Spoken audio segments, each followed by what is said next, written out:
Ayan na guys, ang aking manok na may patatas at sitaw na may konting sabaw. O, diba guys? Ayan. Mga sangkap ng aking lulutuin guys, minarinate ko na chicken, sitaw, patataan. Ito ay onion and garlic and ginger. Let's go start to cooking. Ayan guys, pinapatuyo ko muna yung manok ko sa sarili yung katas o tubig. Hindi ko pa yan siya ginigisa. Ayan guys, sinantali ko yung manok ko tapos magigisa po ako ng luya.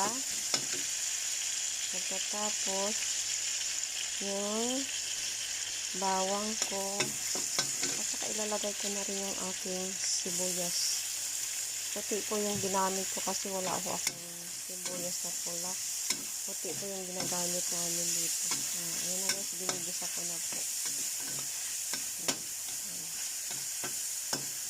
Ayan, tapos ay yung manok ko.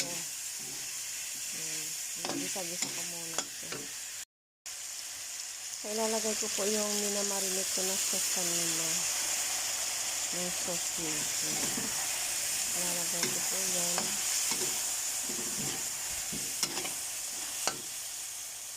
Tapos, lalagyan po natin siya ng sabaw para lumambot po yung ating manok. Ayan na guys, kumulo na aking manok at ilalagay ko ng aking patatas. Ano po yung aking patatas, ilalagay ko po siya. Lambot na konti guys ang aking patatas, ay ilagay ko na po yung aking sitaw.